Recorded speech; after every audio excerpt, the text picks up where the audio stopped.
Hi everyone, welcome to our Thursday TNT, our quick whip around all the main Thai news stories and a few from the region as well. We do this 5 days a week with sort of a 15-minute quick whip around program. Then on the weekends we do a live program. That goes for about an hour on both Saturdays and Sundays. I think this Saturday I might be all by my lonesome, just me and you and a cup of whatever keeps you happy. But let's get stuck into today's main stories, and we start with a few follow-ups. This one, I suppose, is a follow-up to just our general following of what's happening in the ever-moving political cycle, and it says that the House dissolution will be early next month, according to Prayut Chan-o-cha, this reported by ThaiNewsroom.com, and it says he will dissolve the House of Representatives to call the general election early next month. So if this happens as he says, it means that the 4-year term of the MPs in the lower house of Parliament will have run their full term. Going on to the story, it says the Premier told reporters in Government House the nationwide election would likely be held on May the 7th, as earlier tentatively scheduled by the Election Commission, and Prayut himself is contesting to prolong his rule for 2 more years under the Ruam Thai Sangchart tickets. So this would be the first time that Prayut Chan-o-cha is running for office. Last time he was nominated as an outside Prime Minister and given his ascension to the top job by a joint sitting of the two houses. This time he's actually running as an MP. I mean, wouldn't it be embarrassing if he didn't actually get voted in the constituency for which he's standing? The May 7 election was tentatively scheduled by the polling agency on the grounds that Prayut would live out the 4-year term of the legislative branch rather than dissolve it in the meantime. Yes, he could have dissolved it earlier for whatever reasons. It's the prerogative of the Prime Minister to be able to call the election and dissolve the House when he wants. He would, of course, have to get the permission from His Majesty the King, and it looks like we're heading for a May 7 election. Another follow-up is this story from Phuket-go.com. Thai Airways responds to Traygate, flight attendants warned. And there's a very helpful photo there of a Thai Airways flight attendant and pointing out exactly what a tray is.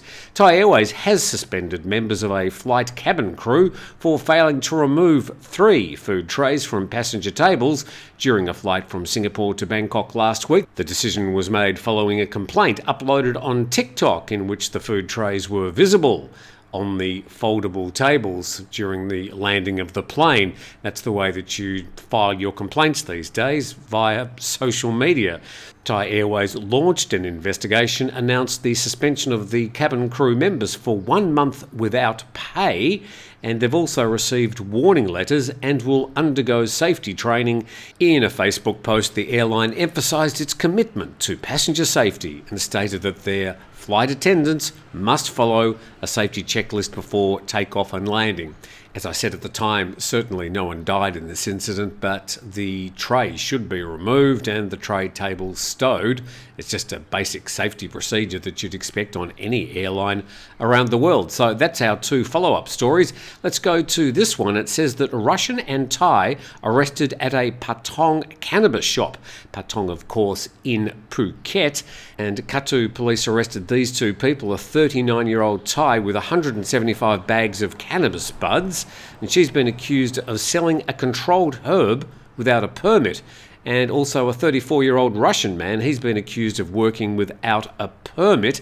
They were taken to the Patong police station for further legal action. So at least 2 people there, not exactly sure what the laws are. As far as the Russian's concerned, he should certainly know that he needs a work permit. But beyond that, the cannabis bill, as I said 3 or 4 months ago, was dead in the water then. It won't be debated by this Parliament. Looks like it's going to be dissolved early next month. And it won't be until July or August this year until, at the very earliest, that another version of a cannabis bill could be brought in front of Parliament. And if the opposition parties do win the election, and I suppose that's partially expected, then I don't know what the future of the cannabis bill is in Thailand. or the future of the current decriminalisation. So I think there's a lot more water that needs to go under the bridge on this issue. You're watching TNT, and let's go to this next story, a little bit more politics. Don't get worried, we've got plenty of other things to discuss. The Supreme Court has banned a former Deputy Education Minister, Kanakwon Wilawan, from elected office for life, with a 10-year ban on political activities for forest encroachment. And the court read out its ruling yesterday in response to a petition from the National Anti-Corruption Commission accusing the Bumjai Thai Party MP of serious ethical misconduct, and it involved encroachment on 150 rai of land in the Khao Yai National Park. So banned from political office for life and banned from political activities for 10 years for forest encroachment. Yes, it's serious, but I wouldn't say it's as serious as heroin trafficking. And an MP, of course, spent 4 years in jail for heroin trafficking and is currently an MP and serving the Palang Pracharat Party. But no, that didn't happen in Thailand, so it doesn't matter. To another story, Prawit might be the Prime Minister only for a year, says an academic, and this reported in Thai Newsroom. So this was a bit of a surprise reading this. Let's just have a quick look at their thinking. And the leader, Prawit Wongsuwon, who stood in for Prayut Chan-o-cha for a short time as a caretaker Prime Minister last year, he will probably take the helm of a government only for a year after an upcoming general election, given decisive votes from both MPs and senators, forecasts the NIDA poll. And then he might be pressed in the second paragraph by coalition partners and others to dissolve the House of Representatives. So the story meanders on. It's just sort of been roughly translated. It doesn't read particularly well, but its theory is that the opposition parties, led by Pheu Thai, will probably win the election, but with a stacked 250-member Senate.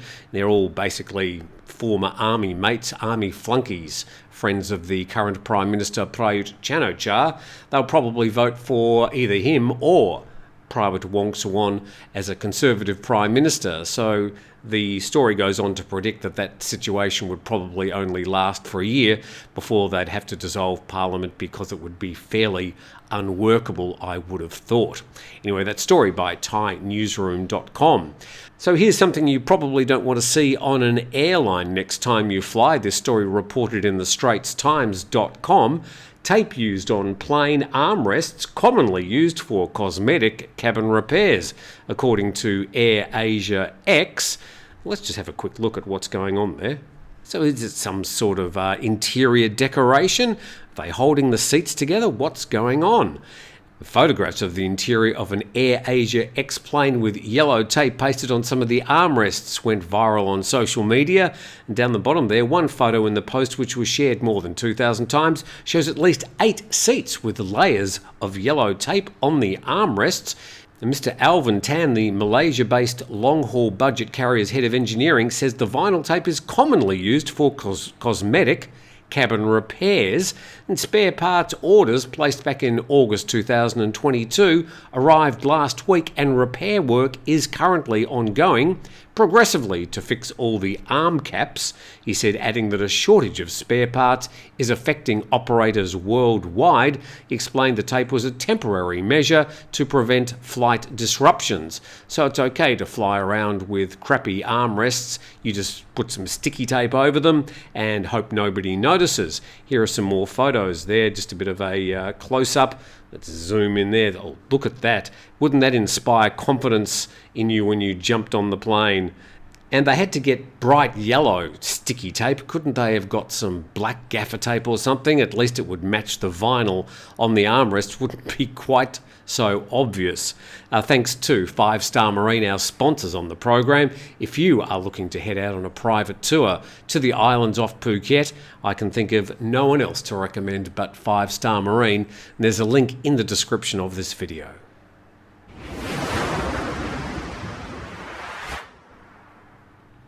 This is the TNT program. It's Thursday, and reporting now from Thai PBS World, 3 men found dead in the trunk of a car in Narathiwat province.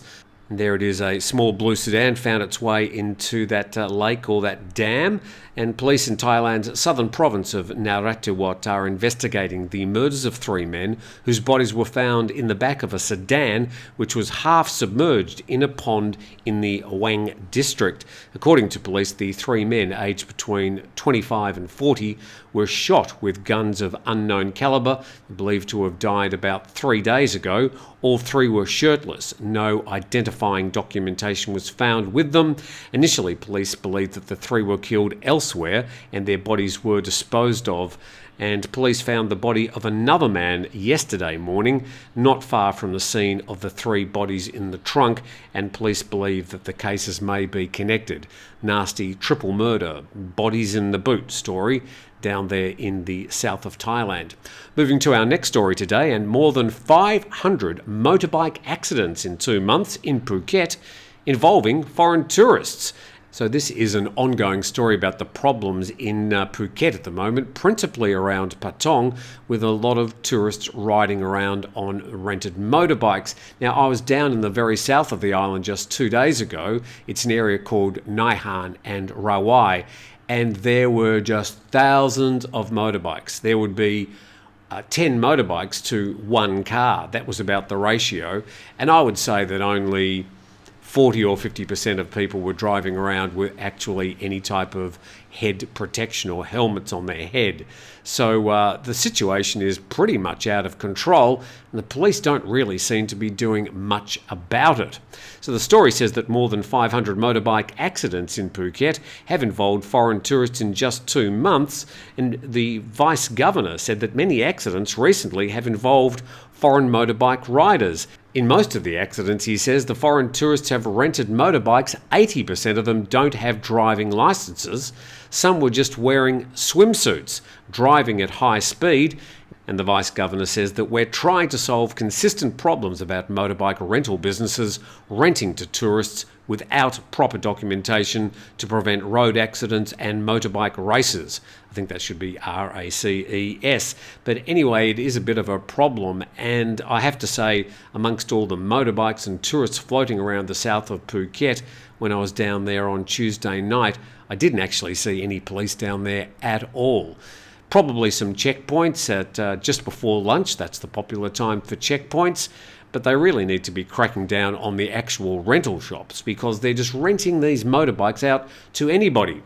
I can also say that the price for renting a motorbike, say pre-COVID, was usually 1,500 to 2,000 baht a week. It's now up to 5 or even 7,000 baht to rent a motorbike. So a lot of price gouging going on, and the motorbike rental shops just don't care.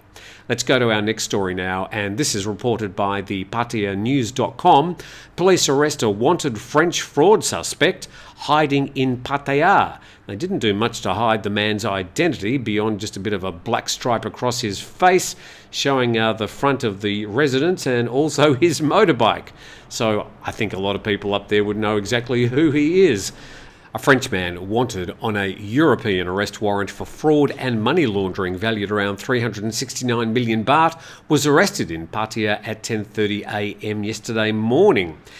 Chonburi and Pattaya police had received notice from the French embassy that the 43-year-old had entered Thailand to evade an EU arrest warrant, and apparently involved with a sports car company which had falsified documents for tax reimbursement.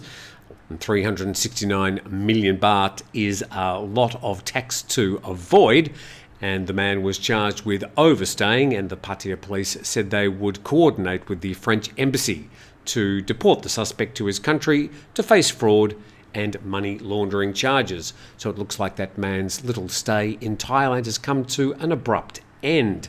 But thank you for joining us today. Hopefully we've brought you up to date with most of the main Thai stories, and we look forward to doing it for the last day. Tomorrow we might even have a special guest. See you then.